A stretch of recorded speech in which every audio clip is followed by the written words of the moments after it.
తీరుని మాత్రమే నేను క్వశ్చన్ చేస్తున్నానని చివరిలో ఆయన మాట్లాడారు. అది కావాలంటే ఇంకోసారి ప్లే చేయండి పీసీఆర్ ఒకసారి. అక్కర్లేదండి, అది డిఫెన్సివ్ అండి, అది డిఫెన్సివ్ మెకానిజం మాటలవి.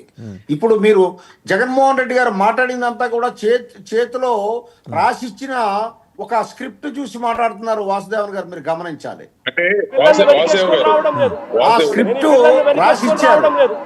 ఎప్పుడైతే నేను ఈ పిల్లల్ని వెనకేసుకొని రావడం లేదు, ఎందుకు అంటే ఎప్పుడైతే జనాల నుంచి సామాజిక వ్యాప్తల నుంచి వచ్చిందో దానికి డిఫెన్స్. ఇక్కడ ఒక విషయం, మా మిత్రులు రాజశేఖర్ గారి కనుక కొంత అవకాశం ఉంటే వారికి చెప్పాలి. అంటే ఎందుకంటున్నానంటే నాయకులకి కొన్నిసార్లు కొన్ని అవగాహన ఉండకపోవచ్చు, కొన్నిసార్లు వాళ్ళు మేమే గొప్ప అనుకోవచ్చు. ఎందుకంటున్నానంటే అసలు ఇప్పుడు ఆయన ఎందుకు వెళ్ళారు, ఏం చెప్పారు అనేది ఒకసారి క్లారిటీ తీసుకోండి. ఇప్పుడు వాళ్ళు చేసినటువంటి వాళ్ళని సమర్థించటల్లా, మరి దేని సమర్థిస్తున్నారు మీరు? వాళ్ళు చేసిన పనుల పట్ల లేదా వాళ్ళ పట్ల ఈయనకి ఆల్రెడీ ఒక నెగిటివ్నే ఉంది. అంటే ఇప్పుడు నువ్వు ఏదో ఒక దాన్ని నమ్మాలి సార్, మీరు ఏదో ఒక దాన్ని నమ్మాలి. దేన్ని నమ్ముతారు? ఇప్పుడు మీరు ఈ దేశంలో మీరు చూసుకోండి, చాలా మంది మీరు దేన్ని నమ్ముతారు? ఇప్పుడు మీరు వెళ్ళినప్పుడు అంటే అక్కడ ఉల్లంఘన జరిగినప్పుడు మీరు ఆల్రెడీ మీరు అప్రోప్రియేట్ ప్రాసెస్ మీద చేయండి. దాని పొలిటికల్ ఇష్యూ, కమ్యూనిటీ ఇష్యూ ఎందుకు చేస్తారు? ఇప్పుడు అట్లా అన్నా మాట్లాడకూడదు. ఇప్పుడు నేను చెప్పేది ఈ దేశంలో జరుగుతున్నటువంటి ఇప్పుడు ఈ రాష్ట్రంలో జరుగుతున్నటువంటి పరిణామాలు అని చెప్పి దాన్ని ఒక పెద్ద పోతద్దం చేసేటువంటి ప్రయత్నం జరగడం కరెక్ట్ కాదు కదా. రాజశేఖర్ గారు మాట్లాడతారు. ఆ యువకుల మీద సానుభూతి ఉండాలి, లేదా యువకులు చేసిన పని పట్లన్నా మీకు నమ్మకం ఉండాలి. లేదంటే ఇదన్నా ఏదో అది కాదు, అది కరెక్ట్ కాదు, కానీ వీళ్ళు కొడతాం తప్పంటే నేనేమంటున్నానంటే అది ఆయన అనేది ఏముంది? మీరు, నేను, ఇక్కడ ఉన్న శివశంకర్ గారు, రాజశేఖర్ గారు అందరం కూడా పోలీసులు కొట్టమని, చట్టాన్ని ఉల్లంఘించి కొట్టమని చెప్పి ఎవరు చెప్తారు? చెప్పే రైట్ ఎవరికి? రాజశేఖర్ గారు మాట్లాడతారు. రామకృష్ణ గారు, రాజశేఖర్ గారు మాట్లాడతారు. సార్ ఇక్కడ నా ఉద్దేశం వాళ్ళు ఏదో దళితులు కాబట్టి లేదా అనేటువంటి అంశం కాదండి. చట్టం మీరే చెప్పారు కదా దళితులు కాబట్టి అని, మీరే అన్నారు దళితులు కాబట్టి అని ఇందాక. అదే చెప్తున్నాను సార్, అంటే చట్టం గురించి మాట్లాడుతాను నేను. వస్తాను సార్, నేను దానికి కూడా వస్తాను. చట్టం సార్, నేను అంటాను చట్టం దళితులని కాదు లేదా మరొకరని కాదు, ఎవరికైనా చట్టమే. అయితే ఏంటంటే యాదృచ్ఛికంగానూ ఎట్లనో వాళ్ళు దళితులు అయ్యి ఉండబట్టి దళితులు అనేటువంటి అంశాన్ని మాట్లాడవలసిన పరిస్థితులు ఉన్నాయి.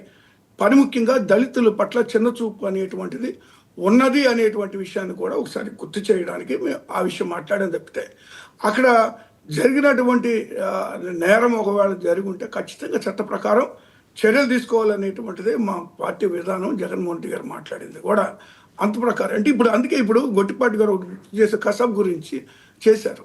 కసబ్ గురించి చేసినప్పుడు కూడా ఏమైంది, చట్ట ప్రకారమే సంవత్సరాలు ఆయన్ని పోషించి జైల్లో ఉంచిన తర్వాత చట్ట ప్రకారమే ఉరిదీశారు తప్పితే తీసుకొచ్చి రోడ్ల మీద కొట్టుకుంటా తిప్పలేదు కదా. ప్రతి రాష్ట్రం హెడ్ క్వార్టర్లో తీసుకొచ్చామని కొట్టి తిప్పారా?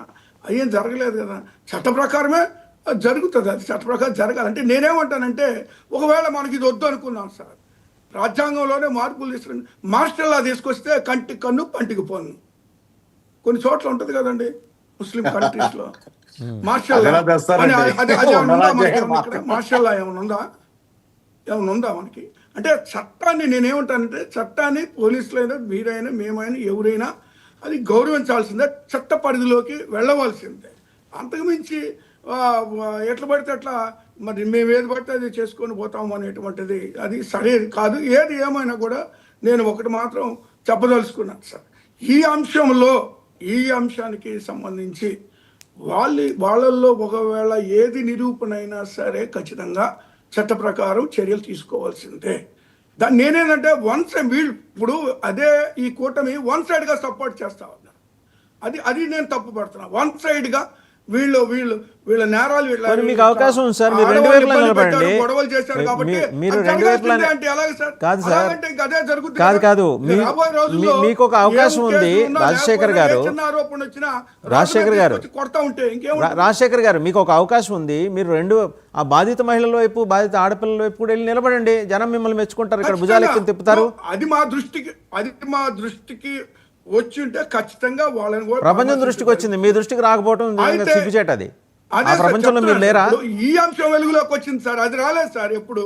ఆ అంశం అసలు వెలుగులోకి ఇప్పుడు ఇక్కడ వచ్చింది ఒక బయటికి. విషయం సార్, ఇంతకాలం వాళ్ళు ఎందుకు బయటకు రాలేదు? సార్ ఇక్కడ మరి ఇంతకాలం ఇప్పుడు చట్ట ప్రకారం ఇంతకాలం వాళ్ళు కూడా ఎందుకు, ప్రభుత్వం ఎందుకు ఊరుకుందండి? ఎందుకు ఊరుకున్నారు? ఈ రోజు తీసుకొచ్చి వాళ్ళు ఎక్కడో ఉద్యోగాలకు వెళ్ళిపోయేటోళ్ళు అటు వెళ్ళిపోయి వాళ్ళు ఏదో బతుకుతా బయటికి వెళ్ళిపోయిన తర్వాత మళ్ళీ వచ్చిన తర్వాత వచ్చింది. ఒకవేళ చట్ట ప్రకారం వాళ్ళ మీద కేసులు ఉండి ఎక్కడికి పోయినా సరే ఆ కేసులు నడవలసిందే, వాళ్ళ మీద చర్యలు తీసుకోవాల్సిందే. అంటే ఈ విధమైన సరే, దాంతో పాటు ఇంకొక ముఖ్యమైన అంశం అండి. దాంతో పాటు ఇంకొక ముఖ్యమైన అంశం మీరే సమానం చెప్పాలి. మీకు వత్తాసు పలికే బ్యూరోక్రాట్లు కొందరు ప్రభుత్వంలో ఇంకా జగన్మోహన్ రెడ్డి గారికి అనుకూలంగా పనిచేస్తూ నిన్న తుని రైల్వే కేసులో తిరిగి ఓపెన్ చేయడానికి కావాల్సిన జీవో ఇప్పించారని చెప్పేసి దాని వెనకాల కుట్ర ఉందని శివశంకర్ గారికి అనుమానం, ఆయన ఇందాక వ్యక్తం చేశారు అనుమానం, ఖచ్చితంగా కుట్ర ఉండి ఉంటుందని. అంటే ఇంకా మీరు ఐఏఎస్లను ఐపీఎస్లను ఇన్ఫ్లుయెన్స్ చేస్తున్నారండి? ప్రభుత్వం మీదే నడుస్తుందా? ఇంకా ఐపీఎస్లు ప్రభుత్వానికి తెలియకుండా జీవోలు రిలీజ్ చేయగలుగుతున్నారంటే ఇది అసమర్థ ప్రభుత్వం అని చెప్పాలి. ఒక్క మాట చెప్పాలంటే అసమర్థత అనేటువంటిది అక్కడ కనపడతా ఉంది. ఎలా చేస్తారండి బ్యూరోక్రాట్స్? ఒక జీవో విడుదల చేయాలంటే ఎంత కథ నడుస్తుంది దానికి.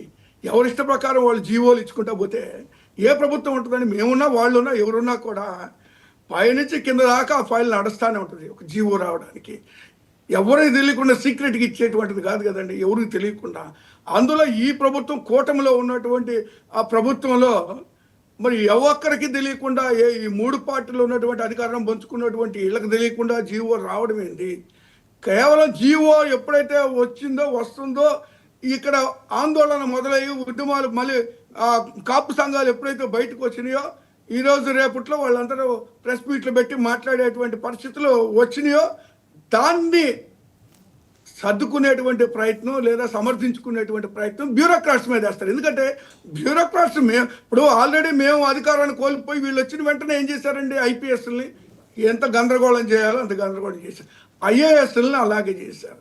వీళ్ళకి ఇష్టం వచ్చినట్టుగా వాళ్ళు పోస్టింగ్లు ఇచ్చుకున్నారు, వాళ్ళకి ఇష్టం వచ్చినట్టుగానే బదిలీలు చేశారు, ఇష్టం వచ్చినట్టుగానే కేసులు పెట్టి ఒకసారి రామకృష్ణ గారు ఏమంటారు ఈ పర్టికులర్ కేసులో? కావాల్సిన వాళ్ళని తెచ్చుకున్నారు కదండి ఆఫీసర్స్ ని, వాళ్ళు జీవో విడుదల చేస్తే అది ఎవరిని ఎత్తిని రుద్దుతారు? అది మా నెత్తినే ఏమైనా రుద్దుతారా సార్? సరే, రామకృష్ణ గారి దగ్గరికి వెళ్దాం. రామకృష్ణ గారు వాళ్ళకి తెలుసు, కానీ తిరుగుబాటు అనేటువంటిది ప్రారంభం ఎప్పుడైతే వచ్చిందో వెంటనే దాన్ని సర్దుకునేటువంటి ప్రయత్నం. రామకృష్ణ గారు రామకృష్ణ గారు, మీరు principal partner of NDA government in Andhra Pradesh. 134 మంది ఎమ్మెల్యేలు ఉన్నారు. యు ఆర్ వెరీ మైటీ అండి, మామూలు కాదు. దారాసింగ్లు, బ్రూస్లీలు అందరూ ఉన్నారు. వాళ్ళకి తెలియకుండానే ఈ జీవో బయటకు వచ్చేసిందా? అసలు ఎట్టిస్తారండి నాకు అర్థం కాదు. మూసేసిన రైల్వే కోర్టు ఎక్విట్ చేసింది ఆ కేసుని. దాన్ని ఎలా మళ్ళీ అప్పీల్ చేయాల్సిన నెసిటీ ఏంటి, ఎందుకు వచ్చింది? అంటే కాపుల్ని, మీ కాపు సమాజాన్ని మీరు తొక్కిపట్టి భయభ్రాంతుల్ని చేసి మీ అదుపులో ఉంచుకోవటానికి చేసిన, రాజకీయ పరంగా చేసిన కుట్రలో భాగంగా వచ్చిన జీవన. కాపు సమాజం రివోల్ట్ నిన్న చూశారు. 24 అవర్స్లో మొత్తం ఏకమయ్యారు, మొత్తం రాష్ట్రం మొత్తం మీద. ఎప్పటికి దెబ్బకి దిగి ఉపసంహరించుకుంటున్నా ఉన్నారు, కానీ రిటర్న్గా ఇంతవరకు గవర్నమెంట్ ఇవ్వాల. నేను మళ్ళీ చెప్తున్నా, this has been already there with the హైకోర్టుకి వెళ్ళి అక్కడ విత్డ్రా పిటిషన్ వేస్తే కానీ జనం మిమ్మల్ని నమ్మరు. ఇప్పుడు మీకు ఒకటి చెప్తా. ఇప్పుడు ఆర్థిక సంస్కరణలు వచ్చినప్పుడు ఒక మాట వాడారు అప్పట్లో, ఏంటంటే రిఫార్మ్స్ విత్ హ్యూమన్ ఫేస్ అని. అంటే మానవీయ కోణం ఉండాలి ఆర్థిక సంస్కరణలకైనా. అలాగే ఇందాక నేను చెప్తున్నది అదే సార్. ఇప్పుడు నేను ఎప్పుడు చర్చించినా నేను పదే ఎందుకు కొంచెం ఎక్స్టెండ్ ఎందుకు మాట్లాడతానంటే, మనకి నాలెడ్జ్ ఉండటమే కాదు, దానిని ఏ సమయంలో ఎలా వినియోగించాలి అనేది కూడా కొంత అవగాహన ఉండాలి. ఇప్పుడు ఈ కేసుకు సంబంధించి నాకు తెలిసినంతలో అంటే నాకు యాక్చువల్ గా నేను పేపర్ లో చూసినటువంటి వార్తలే తప్పించి నాకు ఇంకా బియాండ్ తెలియదు. కానీ నేను చెప్పి అంటే ఏదో దీనిలో కుట్రలు అట్లాంటివి కూడా నేను అవన్నీ అనుకోను. కానీ ఇప్పుడు ఎలా ఉంటదంటే, అదే చెప్పేది, ప్రాపర్ అడ్వైస్ ఇవ్వాల్సినటువంటి అవసరం ఉంటుంది. కొన్ని నిర్ణయాలు తీసుకునేటప్పుడు అవి రాజకీయంగా, సామాజికంగా ఎటువంటి రిఫ్లెక్షన్స్ వస్తాయి అనేది చూసుకోవాల్సినటువంటి అవసరం ఉంటుంది. ఒక అడ్వకేట్ గా ఉన్నప్పుడు అంటే చెప్తుంది అది. ఇప్పుడు సపోజ్ ఇప్పుడు కొన్నిటికి నేను ఉన్నా అనుకోండి, నేను అంటే అడ్వైజెస్ కానీ ప్రాపర్ గా చెప్పడం కానీ జరగాల్సినటువంటి అవసరాలు ఉంటాయి. అంతేగాని మనం ఏదో చేయమన్నా అంటే అప్పీల్కి వెళ్ళాలంటే ప్రతి కేసు కూడా అప్పీల్కి వెళ్ళొచ్చు అండి. అప్పీల్కి వెళ్ళేటువంటి రైట్ ఉంటుంది. అసలు మీకు రైల్వే కోర్టులోనే రైల్వే కేసుకు సంబంధించి ఆర్పిఎఫ్ అసలు దానికి యాక్చువల్ గా జరిగేది ఏంటంటే సార్, దానికి ప్రత్యేకంగా ప్రతి ప్రాసిక్యూటర్ రైల్వే డిపార్ట్మెంట్ వాళ్ళు రిక్రూట్ చేసుకుంటారు. రైల్వే డిపార్ట్మెంట్ వాళ్ళు ఆర్పిఎఫ్ సంబంధించినటువంటి వాళ్ళకి సంబంధించినటువంటి వాళ్ళు వాళ్ళకి ఉంటారు. సరే, అక్కడ కొట్టేయడం అంటేనే జనరల్ గా రైల్వే కోర్టులో కేసులు కొట్టేయడం అంటేనే ఆల్మోస్ట్ అప్పీల్లో కూడా అంత అడ్మిట్ అయ్యేటువంటి అవకాశం నాకు తెలిసినంతలో లేదు. నేను కూడా చాలా కేసులు మరి చేస్తాను. ఎందుకండి కన్నుపోయేంత కాటుకు పెట్టుకున్నారు మీరు? మరి అదే అడుగుతున్నా, మరి ఎందుకు కన్నుపోయేంత కాటుకు పెట్టుకుంది మీ ప్రభుత్వం? నేను అంటున్నాక మీతో ఇప్పుడు అదే ఇందాక అదే చెప్పాక, ఆర్థిక సంస్కరణలు మానవీయ కోణంలో తీసుకొచ్చిన వాళ్ళు సక్సెస్ అవుతారు రాజకీయంగానో ఇదో. అంటే ఆ పదాన్ని ఇక్కడ ఎందుకు జోడించానంటే, మాకు న్యాయపరమైన అవగాహనే కాకుండా సామాజిక అంశాల పట్ల కూడా అవగాహన ఉండాలి. ఇది ఐఏఎస్ బ్యూరోక్రాట్స్ కి చెప్తుంటారు, శివశంకర్ గారు దానిలో చేస్తారు కదా.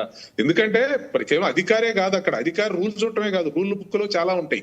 రూల్ బుక్ లో ఉన్నటువంటి అధికారి అక్కడ చేసే లెక్కన ఆ అధికారి అవసరం లేదు అక్కడ. అంటే నా దృష్టిలో అది ఎవరిని సామాన్యుడు కూర్చోబెట్టినా చేయగలరు. పుస్తకం ప్రకారం 1 2 3 4 5 6 7 8 9 10 ప్రకారం ఇచ్చుకుంటే వెళ్ళవయా అంటే దానికి అధికారి, దానికి ఇంత చదువు, ఇంత ప్రతిష్టలో ఇంత అంటే అవసరం. అట్లాగే న్యాయపరమైనటువంటి అంశాల్లో కూడా మనకి అవగాహన ఉండటమే కాదు, నాలెడ్జ్ ఉండటమే కాదు, ఫస్ట్ ర్యాంక్ రావటమే కాదు. సరే, ఫైనల్ గా ఒక విషయం చెప్పండి, టైం కూడా వస్తుంది. రామకృష్ణ గారు, మీరు హైకోర్టుకి వెళ్ళి ఈ అంశాన్ని ఉపసంహరించుకుంటున్నట్టు అఫీషియల్ గా విత్డ్రాయల్ పిటిషన్ వేస్తున్నారా లేదో చెప్పండి. ఏదో మీరు జస్ట్ పెరిఫెరల్ గా ఐ వాష్ కింద ప్రకటన ఇచ్చారు సార్.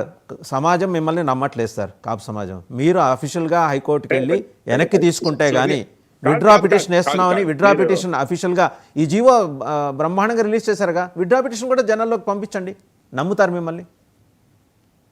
విత్డ్రా చేసేస్తారండి. అసలు అది పెద్ద ఇష్యూ. అది నేను అనేది జీవో ఇచ్చినా విత్డ్రా చేయకుండా ఎందుకుంటారా అసలు? అది అంటే మీరు కొంచెం క్వశ్చన్ అడిగిన దానిలో కొంచెం కన్ఫ్యూజన్ ఉంది అంతే. అది కాదు, అది దానికి ప్రభుత్వం చెప్పకుండా ప్రభుత్వమే కదా అప్పీలు. అంటే గవర్నమెంట్ బిట్వీన్ కేసు ఎప్పుడు జరిగినా బిట్వీన్ గవర్నమెంట్ అండ్ ఇది దీల మధ్యలో జరుగుతుంది తప్పించి కంప్లైంట్ కి సంబంధం ఉండదు సార్ ఎప్పుడైనా సరే గవర్నమెంట్. ఎందుకంటే గవర్నమెంట్ కదా రైట్, అది వాళ్ళు వెళ్తారా, ప్రొసీడ్ అవుతారా, విత్డ్రా చేసుకుంటారా అనేది వాళ్ళకు ఉన్నది. విత్డ్రా చేసుకుంటున్నాం అని చెప్పి వాళ్ళు జీవో ఇచ్చినాక మేము కేసు కొనసాగిస్తాం అనే దానికి అసలు ఎవరు కొనసాగించాలి? ఇప్పుడు కేసు నేను తీసేసుకుంటున్నాను